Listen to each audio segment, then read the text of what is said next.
process and gotten through audiences like you and survived to come out on the other side. And now you are here for the thrilling denouement of thanks. Nope, that's not it. Yeah, future projections. Future. My baby, James.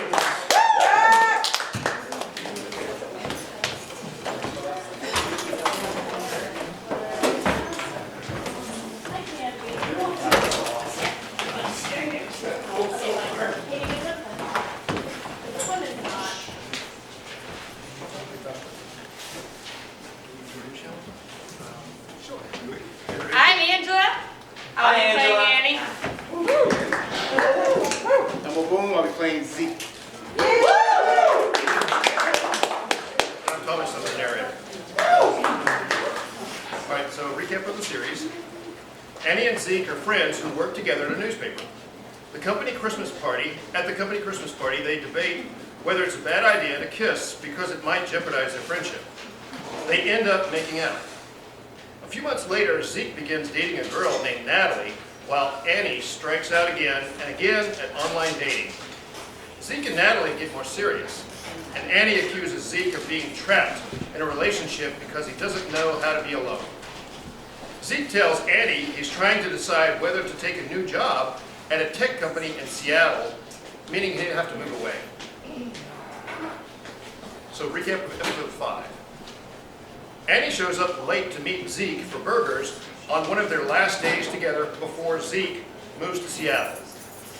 Zeke gets mad at her for being disengaged, and the two of them get into an epic blowout about their entire friendship and the kiss that changed everything. Zeke tells Annie he has had to make a choice about their relationship because Annie never would have. And Annie leaves Zeke standing alone in the parking lot. So, scene 6. Place, the interior of Annie's car. Time, about a minute after the end of episode 5. The scene begins with Annie flinging herself into the driver's seat of the car and slamming the door shut. She throws her purse on the floor, puts her head down on the steering wheel, and sobs for a few moments. Gradually, her shoulders stop shaking, and she sits up tentatively, taking deep breaths to calm down. She steadies herself and fumbles for her keys. As Annie's about to start her car, Zeke opens the passenger side door and falls into the seat next to her, still looking angry. She glances over at him and turns her body away, looking at the window. It's the wrong car. Yours is bigger. So? I need more space. I'm pissed off at you. Okay, that doesn't make any sense because I'm in here. Well, I'm done making sense today. Annie keeps staring out the window, wiping up the tears hurriedly so Zeke won't see. We're not done talking. What's left to talk about? We've said plenty already. I don't know. Annie glances over and suspiciously, silence hangs between them for a few minutes. I haven't figured out yet what to say. But that can't be the last conversation we have. We need to kiss and make up. That was a joke. A terrible one. A terrible joke. Okay, if you can call it a joke, it's like maybe the stupidest, most ill-timed joke you or any other member of the human race has ever made.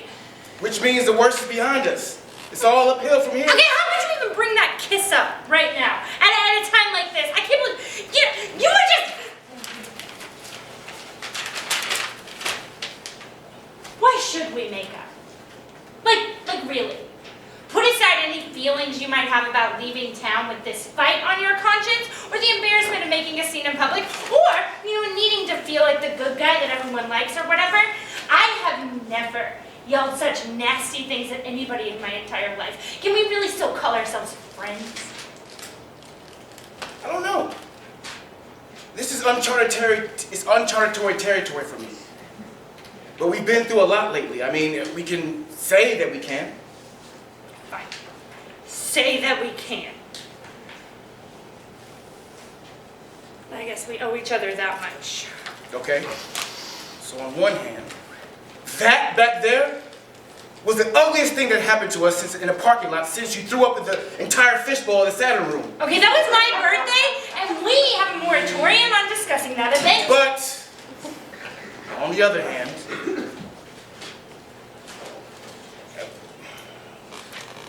wasn't everything you said true?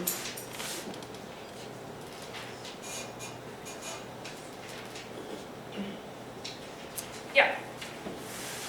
It was. How is that on the other hand? Like, that makes it so much worse. I just played your worst flaws for the cheap seats back there. I mean, that hurt. Like shit. But that's not why you said it, right? Right? I didn't say it just to hurt you. I mean, I guess I knew it would, But... but nobody except your best friend knows you well enough to call you on your shit that hard. We see each other. Sorry. You just looked at the same. Yeah, I thought you did it. Sorry. You gotta read it out loud. See, what's that? We see each other. We do. They both wander for this for a moment. And yet, And yet. you really can be a dick to me, you know. And you really can be pretty overbearing to me. Well, at least I'm not Mr. Flaky Pants Runaway Boy! Because you're too busy being the queen of avoiding intimacy. Okay. Enough. The fuck making lists? They don't really work. You can argue anything in any direction you want until they're pushing dirt over your desiccated body. Okay.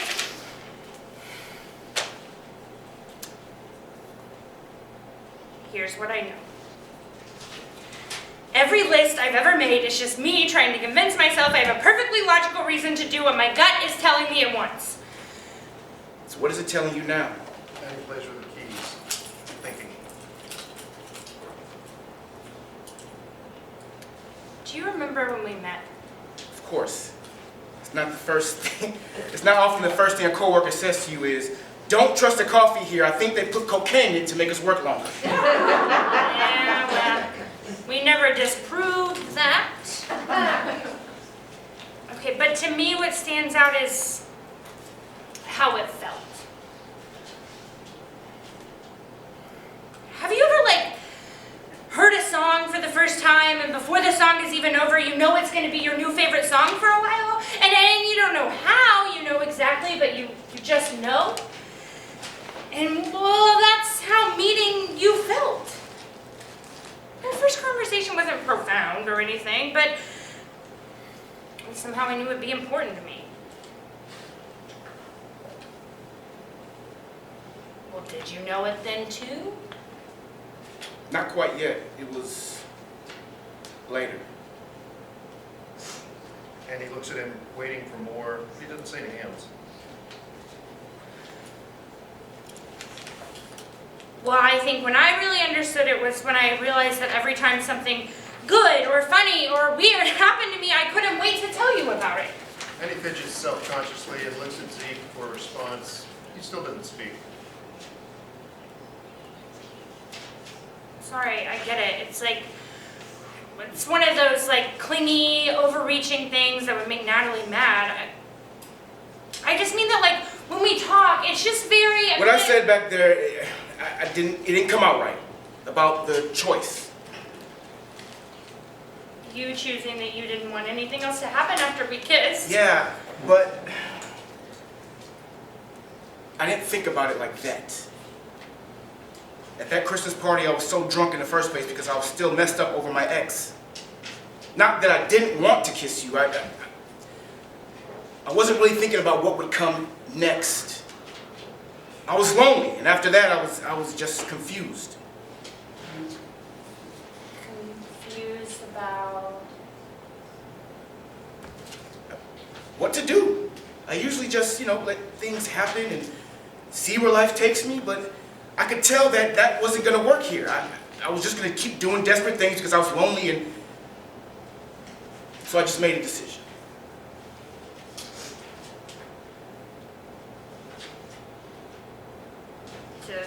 Going on Tinder dates with everyone who'd swipe right on you? No.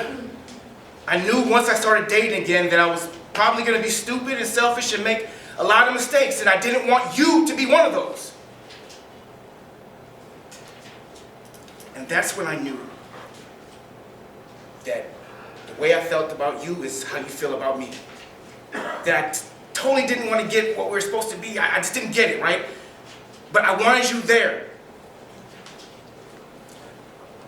So I chose to see you as a friend because I just didn't want to fuck it up, okay? You're too important for me to lose. And he contemplates this.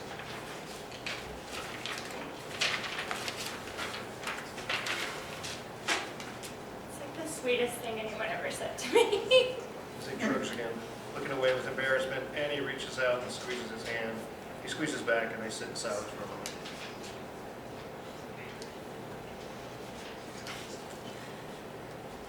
You're kind of stupid for someone who doesn't, who thinks they have everything together. You're real stupid. Yeah. I guess I am.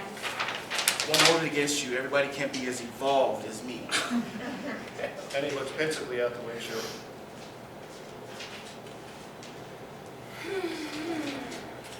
I was late on purpose. I knew it! I was mad at you. I wanted you to suffer. I mean, just a little. Yeah, the ugly truth comes out. You're buying tonight. Zeke opens his car door. But you still want a burger after the scene we just got? Hey, I'm skipping town. What do I care? Fair enough. Zeke hands Annie her purse. Just before getting out of the car, he pauses. What do you think is really going to happen after tonight and I'm not here? You and me? Yeah. Oh, you mean when you're living in a faraway city in a completely different time zone and are crazy busy with a new job and moving in with your girlfriend and building a whole new life? Obviously, I'm going to call you all the time, and I'll be back here for the 4th of July and Christmas and Thanksgiving, and there's a lot of stuff to do in Seattle, and maybe you'll like it so much that you'll want to move there. I mean, not that you have to, of course, but it'll be cool. Zeke trails off. Annie shrugs and smiles. Who knows? It's like my best friend told me once. Something else will happen. And whatever it is, we'll be okay. Zeke grins. They both step out of the car and head off together to adventures and hamburgers unknown. Blackout.